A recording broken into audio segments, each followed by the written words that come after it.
You know, it turned out that growing up was a lot trickier than Ozzie and Harriet had led us to believe. This was the era of Sea Hunt.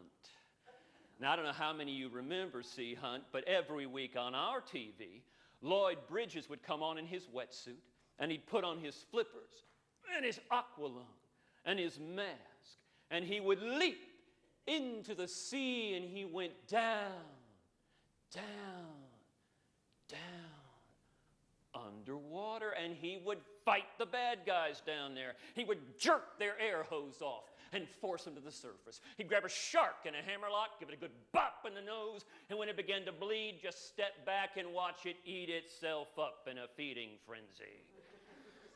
And he was tough. We were new at this, and as far as we could tell, this was the next thing you had to learn in order to be a real swimmer. I mean, assemblies and field trips were great because usually no one explained anything. Now, if there are flammable items all around us, who can tell me why it's important that we not play with lighters or matches? We waited. Could be a trick question. Finally, Stan said, because we might catch everything on fire? That's right.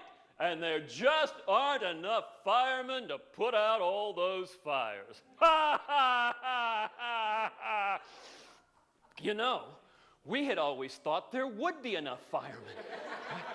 But right then, the second fire guy held a fire extinguisher over his head and said, "What's this? A fire extinguisher," we yelled. And then he reached into the pocket of his big yellow coat and took out another rag.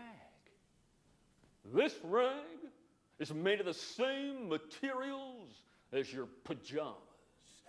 And then he dumped it in the tub, reached into his other pocket, took out a box of matches, and did exactly what he told us not to do. He threw it on the flammable materials. Boom! We cheered. But he held up his hand, and he flipped the nozzle. This year's field trip is just 2 weeks away, and we're going to the Oklahoma City stockyards. I don't think they had very many visitors because the office would hardly hold us all. A bunch of kids were mashed up against the counter. Bobby and Stan and Lyndon and I were mashed up against this refrigerator case.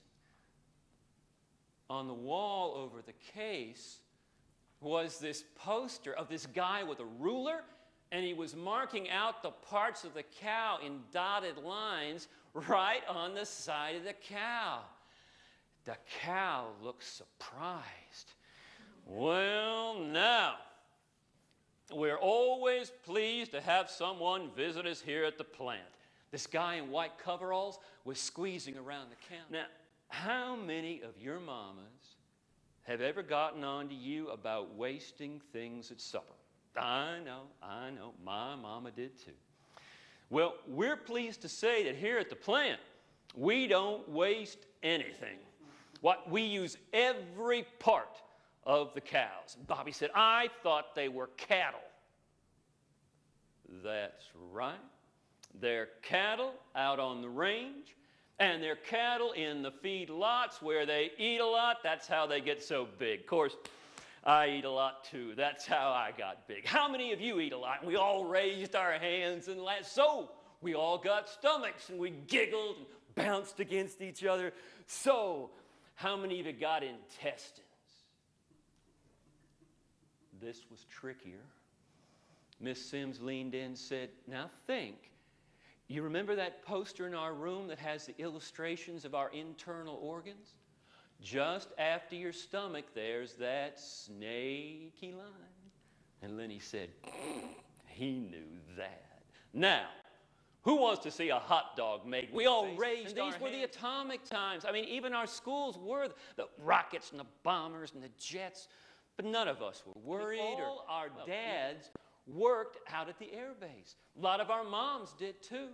And so I grew up under the flight path of those B-52 Stratofortress, or that F-100 Super Sabre. Those planes came in so low that their shadows dashed through our yards and cut through our baseball games. I once tagged out the shadow of an F-100 sliding into second base.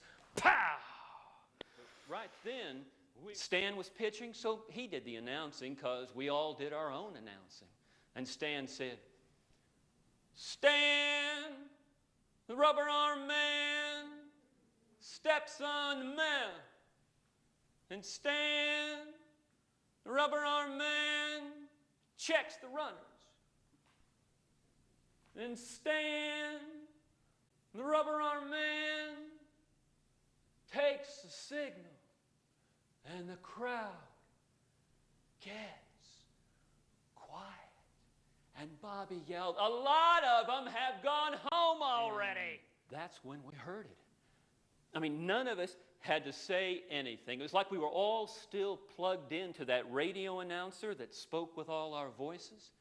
And the radio announcer whispered into our brains all at once. He said, "That's too low," he said. "Sounds like a T-37 pilot co-pilot trainee powered by 2 Continental turbojets, cruising speed 360 miles an hour," he said.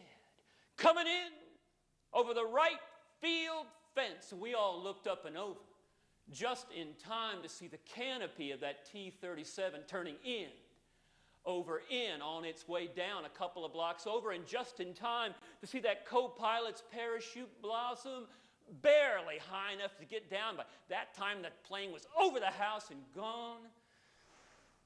And it took us a split second to remember the face